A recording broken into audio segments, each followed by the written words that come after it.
there's something divine about music, and it has to come from a person. I think there's nothing more creative than a human being, and I think that's what gives it the energy, and that thing that when someone sings that song, it makes your hair stand up. It's just like this like spirit that is like done from the moment we start doing lyrics and you do the music. All that energy is transmitted into music, and that's something that for sure a robot or an AI cannot replicate, and I think that they can give great lyrics and everything, but there's always going to need that human element that has to be added into music to have that connection and that feeling that, like this song makes me want to cry or makes me want to laugh.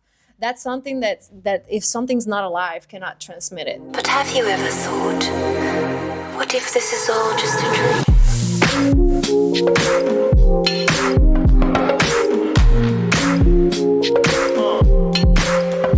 Have you ever thought, just a dream?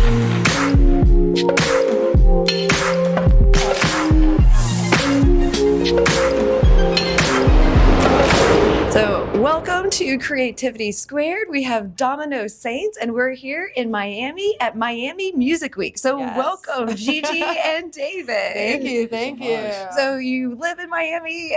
Tell us, how's your Miami Music Week been going, and what do we have in store today? Wow, it's been amazing. One, just being here all week, seeing people come in from the entire world. I think that's really cool. And in our case, it's been great to be able to, curate an event, curating an event called Youcy. And the cool thing is that the Miami Beach team, we've been working so hard to create like a scene of Latin music within the electronic space. There's been a lot of Latin DJs that are based in Miami.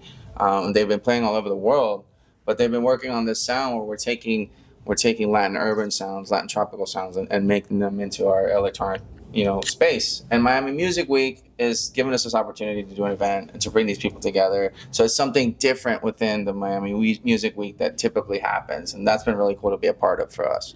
I love that. And then Gigi, you were saying like that sometimes like it might have a misperception, and like what do you want people to experience at the party? Yeah, the concept of La Youcy is something really chic and someone that doesn't matter if you're Latin or not.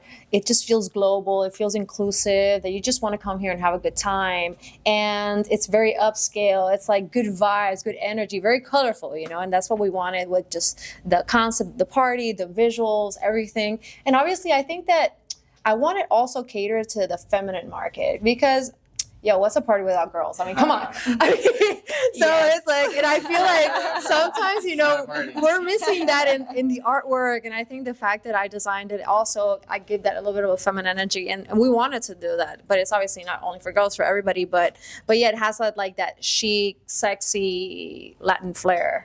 Oh, I love the visuals, and I can't wait. It will be amazing.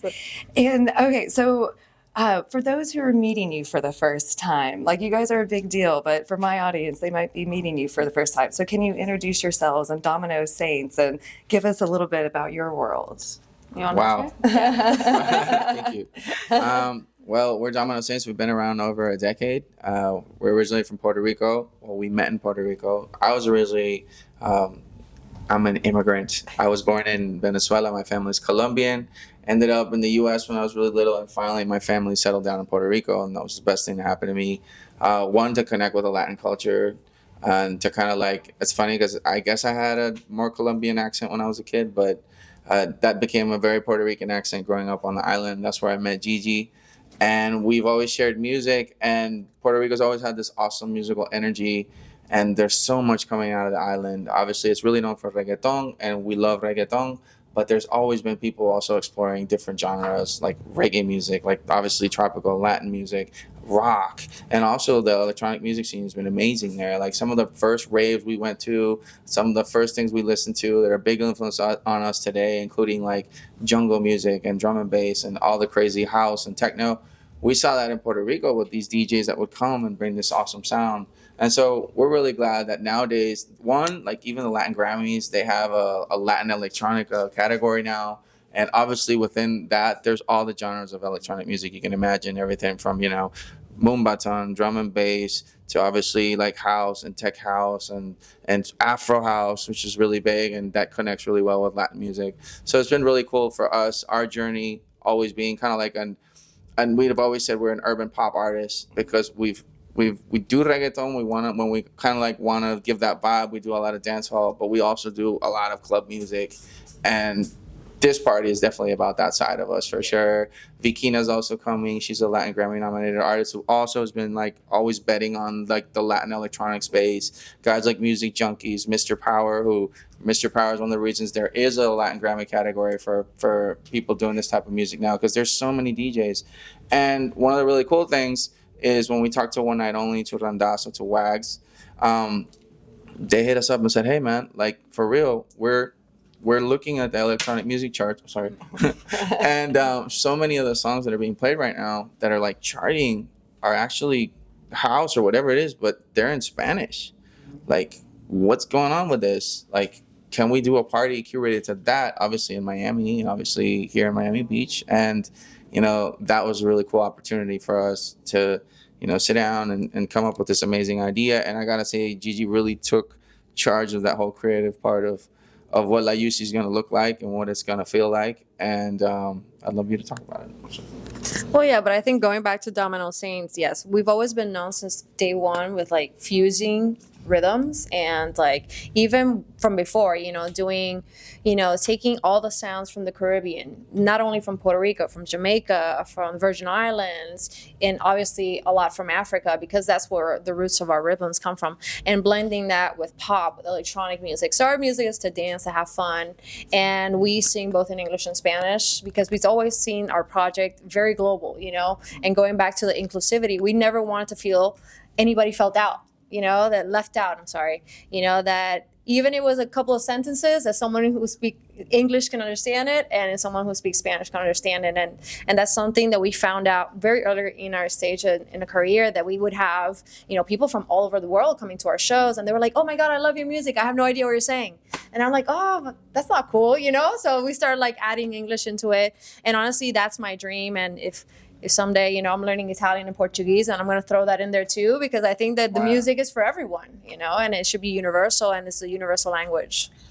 And I know you feel strongly about music and AI. Yes. Can you say what you told me earlier? Because it was so good. Well, you know, I love AI, as I was telling you. I mean, everything that we did visual, I love it I did it with AI.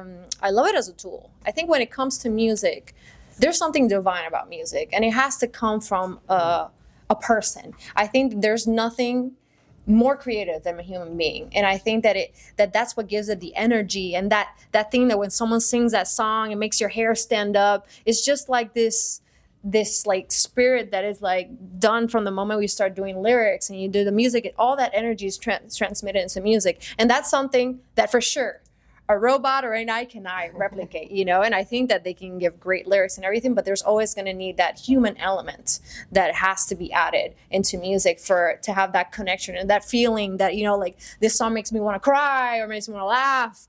That's something that if something's not alive, cannot transmit it. And that's how I feel about when it comes to writing music. Obviously, as a cool, I think that you were mentioning, you know, if he wants to help me with some lyrics here and there, okay, you know. But I think also, you know, that it's really important to protect the artist nowadays. And sometimes we're just feeding and just giving information, not only to AI, but all these technical platforms.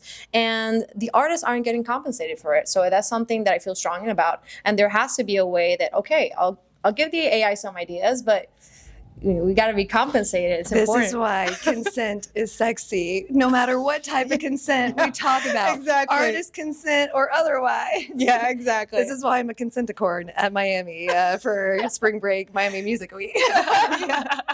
Exactly. Okay, so the human side, you guys shared your story of how you met. Yeah.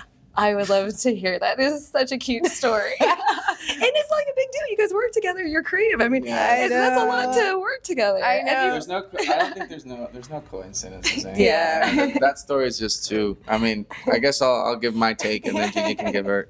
So funny thing, yeah, I grew up in Puerto Rico, so there's a huge surf culture there. I used to surf bodyboard a lot, and I still do. When I go back, I have a hard time actually doing anything work related because I just want to surf all day. I don't get that here in Miami. We don't have waves like that. It gets good every once in a while, but not like Puerto Rico. Anyway, so I went surfing that morning with my friends at this beach called Tocones. It's outside of San Juan.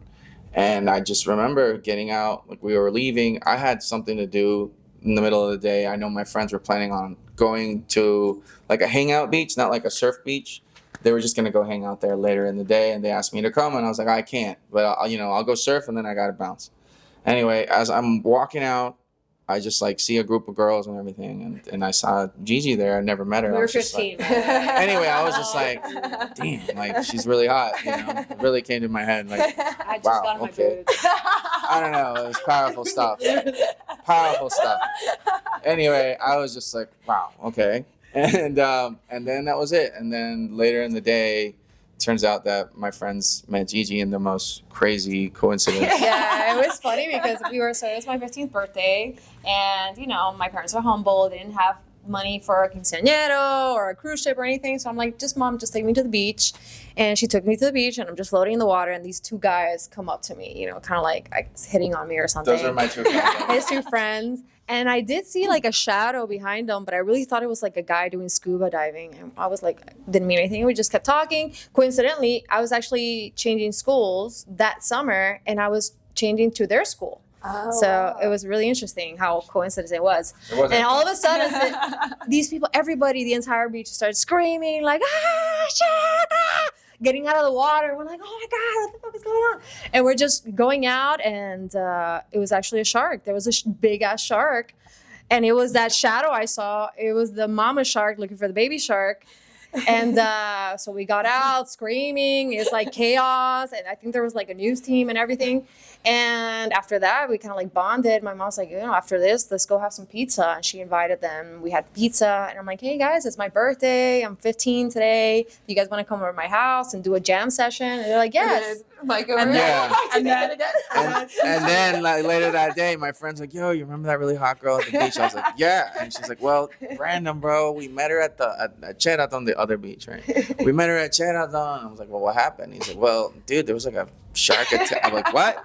A what? He's like, yeah, there was a shark. And we were next to her when the shark came, and we ran out together. We ended up talking. And she invited us to her house. You want to come? And I was like, yeah, okay, fine. And she had there was like a party. She had like all her friends from her school and stuff. I didn't know a lot of those people. But yeah, we just like showed up. And I remember I noticed like, wow, she has a drum set. And like her little brother played drums. And like her dad was like a music producer or something. That was like the first like real music producer person that I ever met.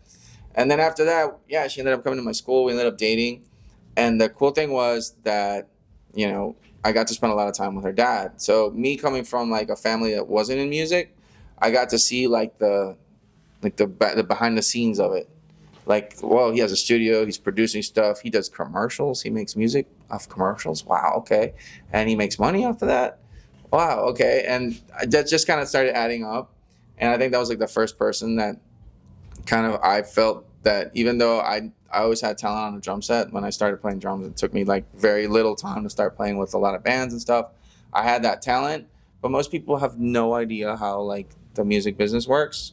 And so unfortunately, Puerto Rico seems like it's even harder. Like there's a lot more of the industry here in Miami. So I feel like it's like easy for a kid here to be like, I'm going to intern at Universal, and like just see it happening, and then say, oh, if I want to be an artist, shit, and I got to do this or whatever, That doesn't exist in Puerto Rico. Puerto Rico's kind of like, there's so much talent. Everyone just focuses on the talent, and I don't know what I'm going to do with this, or I don't know I'm going to, how I'm going to figure this out. And I think, we felt that way for a long time in Puerto Rico, just being kids that had talent and just didn't understand how to make that jump. And then obviously being able to study in Boston gave us like a good, like very good idea on that as well. Do you want to talk about that? you were going to ask Oh, something. I didn't want to jump in completely, so sorry. So when you guys met at 15 and drum set and stuff, did you ever imagine that you'd be here at this place in your career? Because your accolades, share your accolades, because I don't have them memorized. It's the last day of Miami Music Week. but they're amazing. MasterCard, you guys have done some really amazing collabs, and you have a music video. But yeah, like, did you ever, is this part of your dream, and what's next for you guys? To be honest, I always knew that I was going to be an artist, but I had no idea that we were going to do this together. Like, no clue. Even when I went to music school in Berkeley in Boston, I thought that I was just going to be an artist, like a solo artist, and he was going to do his other thing, his music thing with somebody else.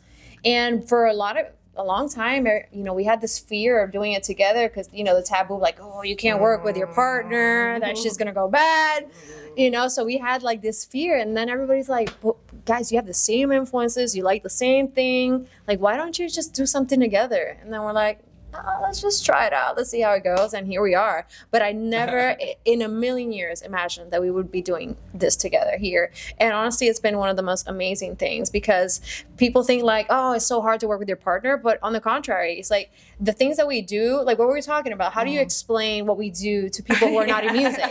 And the fact that we do it together, sometimes we're, performing in front of like 50,000 people, like being in that moment, experiencing that together, it's like looking at each other like, oh my God, no matter how you wanted to, if you wanted to explain that to another person who wasn't living that, is really hard, Yeah. So I think that though these moments bring us closer together, the good, the bad, this industry is crazy. We all know that. And, having each other's back, it's kind of cool. So, even if I didn't imagine like that, I wouldn't go back and change it. I think it's been the best idea ever. That's amazing. And you guys are so creative. Tell us about some of your creative projects and your upcoming video that you guys are doing. That sounds so cool because, you work together and you do music, but you do you play in the playground of possibility and like all the new AI and tech tools and light projection. Yeah. So tell us about an upcoming project that you're working on. So I consider ourselves creatives. Yes, we are artists, but we're total creatives. I love everything. And now, dabbing into AI, but also as creative directors, and now we're like directing our own videos. And so now we have this new project coming on. This new song, it launches in May 2nd. It's called Aura. We're dropping it with Platoon, with Apple's label. Yeah, nice. Congrats. Yeah, and so we're going to France next week, well, Tuesday actually, and we're going to this beautiful place and directing ourselves, and not only are we doing that, we also edit ourselves, and it's like, but besides, directing, we also do pitching for brands and we do campaign development. Like everything that we've done with brands, it's not just like, oh, just give me a song. No, it's been like, well, we create the entire campaign for the brand, catered for the brand with our brand in it as well. And like do something that is a full collaboration, not just like, just give me the money, I'll give you the song. No, it's more like this whole idea behind it and doing something that's innovative. We already won 2 awards. Was it the Red Dot? What's it called? Yeah, we did. He knows all that. Divide and conquer.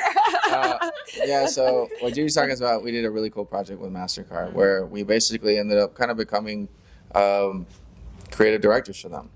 Because we wanted to create a bunch of content to go with the music that we did that went with our Sonic brand.